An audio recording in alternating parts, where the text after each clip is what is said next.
Folks are down on Texas A&M, and I get it. 5-7 after a big top 5 to 10 AP poll start in 2022, but there's still a lot of talent on campus and a lot of talent coming back for Jimbo Fisher and company. We're going to look at the offense. We got Andrew Hattersley on the line from Gingham 247 Sports. Hey, Andrew. Mark, how you doing? I am doing well. How's it going? Good. Chat a little recruiting. Now we kind of look at the roster as it is as well. Spring practice coming up real soon, and we wanted to flag you down to get the rundown on, hey, we'll start with Connor Weigman because he seems to be the guy. Max Johnson may have other thoughts about that, and I understand based on his background. But, of course, Haynes King moves on to Georgia Tech, so Connor Weigman seems to be the guy, and he certainly played much better than Haynes King last year. So, of course, King saw the writing on the wall, and Connor Weigman, the guy that everybody's been waiting for, who showed us quite a bit with 8 touchdowns and no picks last year, is the guy. Yeah, I think there's a lot of excitement about seeing what kind of growth he can make off of last year. Obviously, he got a significant portion of the snaps down the stretch. He missed, I believe, one game, but aside from that, he missed a Florida game. But aside from that, really impressed and I thought you started to see some of those things, especially in the LSU game to close out the year. He was fantastic, and you could start to see that vertical passing game step forward with some of those passes to Moose Muhammad and Evan Stewart. And so, I think folks are kind of waiting to see what kind of jump can he make in year 2. I think everybody pretty much expects him to be the starter and Max Johnson to back him up. It's a position that, aside from Kellen Mond, A&M just hasn't been able to kind of figure out. Haynes King, Zach Calzada both had inconsistencies at the position. Max Johnson flashed as well and then got hurt. And so now the job's kind of turned to Connor Weigman, and was extremely highly touted coming out of high school at Cypress Bridge in high school, and rated as one of the top quarterbacks in the 2022 class. And now I think everyone's kind of looking forward to, from an A&M perspective, what can he do with the job, and can he kind of take it and run with it? Folks, if you enjoy the content, please subscribe right here at the Voice of College Football. We got Andrew Hattersley on the line. Join him and his work there at Gingham 247 Sports, talking Texas A&M football, of course. And I got to say, it puts Texas A&M in a good spot as I review a lot of these quarterback situations across the country where there are quarterback battles among a lot of talented guys, but they're usually inexperienced. And if you have to go to Max Johnson, hey, a guy that threw for 27 touchdowns against 6 picks at LSU against SEC competition and threw the game winner, obviously, at the end of the season against Texas A&M, that's a good guy to rely on if you need to. Yeah, and I thought if A&M had to, if he had stayed healthy last year, I think he brought kind of that stability to the room and kind of that veteran presence. When you saw him play against Arkansas, he was under pressure a ton, but I thought he just had more poise and was able to make some of those plays to at least keep the offense functional and keep them moving. I think Connor Weigman probably has a higher ceiling, but if you do need to turn to him, I think he's a guy that's very comfortable in that role. Obviously, was a starter at LSU and has been around college football for a while now. So certainly a guy that you feel good with. And A&M's been in that spot, right? They've been in that spot the past couple of years. When you had the battle between Haynes King and Zach Calzada, you had 2 inexperienced guys there. Even last year when Haynes King won the job, inexperienced. He'd got hurt early in the season against Colorado, and so you turn to the veteran guy in Max Johnson. So I think it's certainly important to have him there. You can see how quickly a season can change. Quarterback injuries happen and things happen. And so to have a veteran guy there and a guy that you'd be comfortable turning to, I think is certainly a better situation than A&M's been in the past couple of years. I forget what the particular game was, but I know that he played against Miami, Arkansas, and Mississippi State in consecutive games, and the numbers were not great. And Max Johnson was getting all sorts of criticism. And I remember having a couple conversations with some folks here, and I said, "Wait a minute, are you looking at a stat line, or did you watch the game? Like, he was getting blown out. Like, he had guys in his ribs while he's delivering the ball, and he was throwing some dimes. Like, Yeah, he's got some ability." he was under a lot of pressure, especially, that Arkansas game particularly. The line just didn't play well at all, and he was under a ton of pressure. Something that A&M also dealt with early in the year was bad snaps. They dealt with a ton of bad snaps, and so that was also another thing. He wasn't getting a lot of help up front, but I thought some of the plays he was at least able to make, and he did a better job protecting the ball than Haynes King did. And I think that's kind of just A&M just needed a guy who was going to be able to help the offense be functional. Now I think they want to be more explosive, but I think there were a lot of other issues going on that were outside of Max Johnson's control. But you kind of saw that veteran presence start to show through. And it was unfortunate, he gets hurt on kind of a fluky play against Mississippi State, and now suddenly you're kind of playing the quarterback ping pong game again. And they had to turn late in the season to Connor Wigman, and I think he ended up playing better than anybody expected. But I think the one of the things we talked about last year was, given that the season, it became quickly apparent by about midseason that it was going to be a wash. Felt it was kind of important to get Connor Wigman those reps and to be able to understand what you at least had in him. I think it was important to sell from a recruiting perspective, from a directional standpoint, and just to give him that experience, to your point, so you don't go into this year with a guy that's completely inexperienced and you don't know what you have. You at least were able to give him some action down the stretch to get him some experience. 132 attempts against Yep. SEC competition. Extremely That's quite a bit. valuable. Extremely valuable. And he's a guy that got better as the year went along. And so I think that's why folks feel a little bit better about the A&M quarterback position heading into this year. You have two guys now that have experience and have been in the fire in the SEC. Andrew, you hit on the offensive line, so why don't we just stay there? Uh, this is a situation where there's not necessarily on the roster a ton of transition, but based on what you outlined to me and what I remember of the 22 season, it's almost an influx of a whole other group of players just coming back from injuries. Yeah, I think this is the one group when you look at the spring, and we did a preview on our own podcast this week about position groups to watch, and me and Carter Carls both talked about the offensive line being the number one position group that we were watching for two reasons. One, to get a sense of how healthy is everybody, how is everybody coming back from recoveries, because this group kind of got hit with the injury bug as bad as any position group last year. You had Jordan Spasevich Moko, who saw time at guard. He was lost for the year. Bryce Foster missed the beginning portion of the year with mono, then suffered a knee injury against Alabama. So he was out. Aki Agunbi missed time as well. Layden Robinson had a high ankle sprain that limited him most of the year. Trey Zune was battling some injuries as well. I mean, the list just went on and on and on. And so, one, this group needs to stay healthy this year. And two, they need to play better. That's the simple fact. They need to take that step.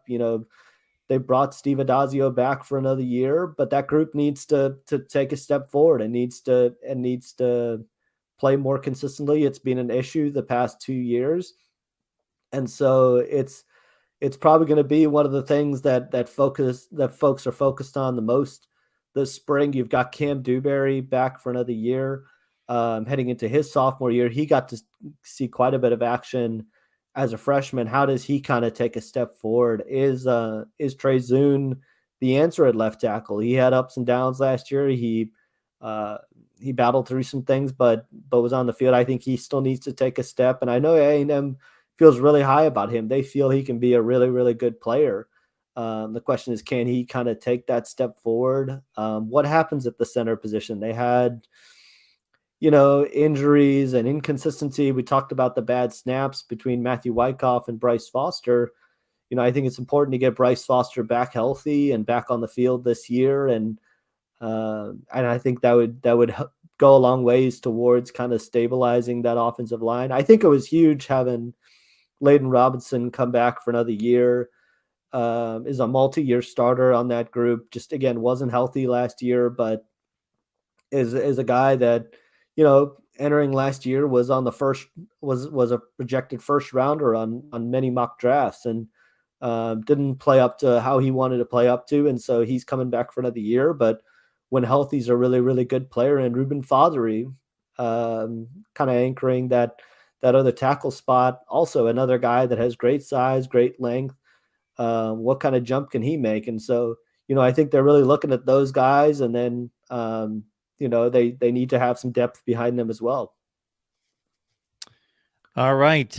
Moving to the running back position, Andrew, we've got, of course, Devon Achane was the huge loss, a guy that catches 36 passes out of the backfield and runs for over 1,100 yards. How do you see the running back room shaping up this year? Yeah, so it's going to be interesting. He got the bulk of the carries last year, and I guess one of the questions is this going to be one of the years? They haven't done it a ton the past couple of years, but is this the year they kind of go to more of a rotational system and kind of have maybe three backs? Because they've got three guys, I think, that stands out as obvious candidates to get carries. They have Amari Daniels, who's been around campus for a couple of years now and flashed at times last year with some big games when Devon Achane was banged up late in the year, had some big runs. Le'Veon Moss is a former top 100 prospect out of Louisiana that will be heading into his second year, but got some carries as a freshman, and I think they're really high on him and like him. And then Reuben Owens is a five-star, one of the top running backs in the country. He rushed for over 7,000 yards over the course of his high school career, and I think really has a chance to come in and make an impact early on. He's already on campus as an early enrollee, so he'll get a chance to go through the 15 spring practices. And, I think one of the questions is bringing over Marquell Blackwell from Ole Miss. Obviously saw what he did last year and the reputation he has developing running backs. What's his kind of philosophy on rotating running backs? And is that going to be kind of the focus this year, is spreading the carries between Amari Daniels, Le'Veon Moss, and Reuben Owens? I think, losing a guy like Devon Achane is certainly, it's a big hole to fill, but I think A&M feels pretty good about the guys that they have in that room, and that somebody's going to step forward and be able to emerge. And they've had quite a bit of success there the past couple of years. When you look at Devon Achane and Isaiah Spiller, that room has not necessarily been a concern. Absolutely. We got Andrew Hattersley on the line from Gig'em 247 Sports, breaking down the Texas A&M offense for us. Before we get to spring camp, we move it out to wide receiver, Andrew, and we mentioned a few guys on the periphery that are moving on in Chase Lane and Chris Marshall. And of course, Chase Lane saw his productivity and reps deteriorate since a decent 2020 season. But for some reason, I think you may lead with a certain former five-star when you talk about the wide receivers. Yeah, so I think this was probably, of all the, A&M had, obviously it's been well documented that they had a lot of transfers this offseason. But I think one of the more important storylines is the guys that they were also able to keep. And I don't know that it gets talked about as much, but keeping Evan Stewart and keeping Moose Muhammad, and then having Anais Smith announce he's returning for another year. And I should have mentioned him as potentially factoring into that running back room as well, because I think you could see him.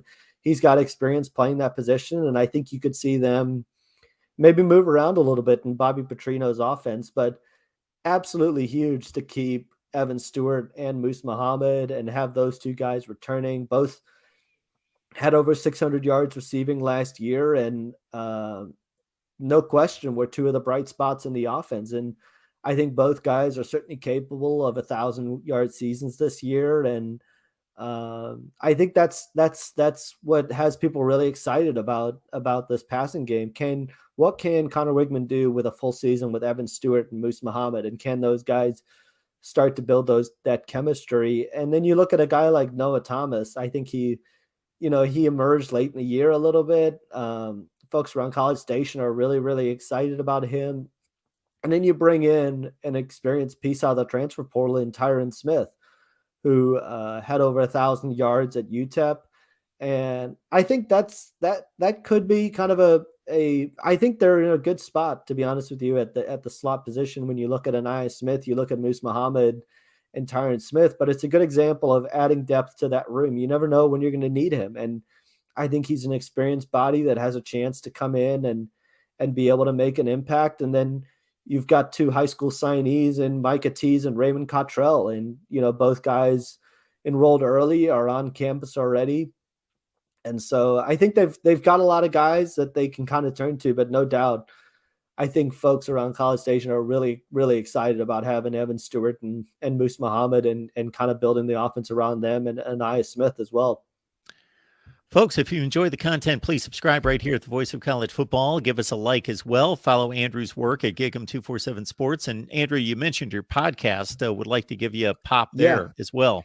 Yeah, be sure to give us a follow on Gig'em, the Gig'em 24/7 Sports podcast. We right now during the off season are doing one a week. So, and then we'll kind of jump into two, but talk a little Texas A&M football, talk a little recruiting, talk about the basketball team, which is red hot right now and making a tournament run. So, be sure to give us a follow over there as well.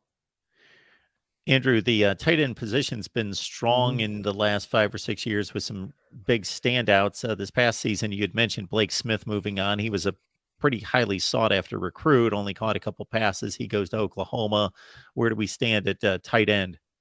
I think they feel pretty good about this room as well. When you look at Donovan Green, played quite a bit as a freshman, caught a touchdown against Alabama. And I think he's kind of a guy that I think is going to lead that room. And then you've got the one of the former the number one tight end in the 2022 class, and Jake Johnson, who was banged up a little bit as a freshman, but brother of Max Johnson. And when you kind of watched him go through routes during the spring, he's such a fluid and smooth athlete. Great size, big guy. And then I think folks are kind of intrigued to see what Theodore Mellon Ostrom does. He was a guy that reclassified into this class, fairly new to the game of football, came from Sweden and reclassified in. So now that he's had a year to kind of adjust to the college program, and then he might not put up the sexiest numbers, but I think Max Wright is also a guy that kind of brings that veteran presence to the room. A guy that's a good run blocker, can go out and catch passes and be a factor in the passing game as well. And so, you've kind of got a good blend of some veteran and some younger guys that they're really excited about. And then, Jaden Platt's another guy that was committed to Stanford and flipped to Texas A&M late in the 2023 cycle, and they love him as well. They're really excited about him. And then, he's been in the program for a couple of years and hasn't done a ton yet, but Fernando Garza is another name to just kind of keep in the rearview mirror and keep in the back pocket and, see how he's developing as well. Andrew, we talked about Bobby Petrino when we had you on the last time, and his impact as it's already started on the recruiting level. Then, of course, he's going to get to the X's and O's on the field with the guys here real soon, and already has to a certain extent, I'm sure. What are your thoughts about Bobby Petrino in regards to what he brings to the offense and what we could see that could be different? Yeah, I think he brings obviously a really great offensive mind, right? He's worked with a lot of explosive offenses. When you talk about Louisville and what he did there and what he did at Arkansas as well, I think we're really going to have a better idea of that come the fall, and how the dynamic kind of works with the play calling duties. I think it is important though to just have him from the perspective that being a head coach now requires so much attention and there's so many things going on, from recruiting to the transfer portal to NIL. In all three phases of the game, it frees Jimbo Fisher up to at least be able to pay attention to all three aspects of the game. What it was a lot of obviously talk last year about how many play sheets he had and his binder that he carries on the sideline. And, I think it frees him up to be able to, manage all aspects of the game and be a head coach. And I think when you're one of the things that's going to be interesting to see is one of his philosophies is feed the studs. And that's kind of been the message. So when you talk about Evan Stewart and Moose Muhammad, really interested to see how he's able to use them. I think he's going to look to get really creative, obviously with an Eye Smith as well, and really look to put the focus on the stars and try to get those guys the ball as much as possible and utilize his playmakers in a variety of ways. But I think, we're going to get a better idea of that during the spring and fall when we can kind of see how this dynamic kind of works between him and Jimbo Fisher. Andrew Hattersley, Gig'em 247 Sports, joined the podcast as well. Andrew, we appreciate you stopping by. I know you've got a ton going on with basketball and recruiting, but good review on the offense, and would love to have you back, of course, to check out the defense. Absolutely. We'll definitely dive into the defense soon.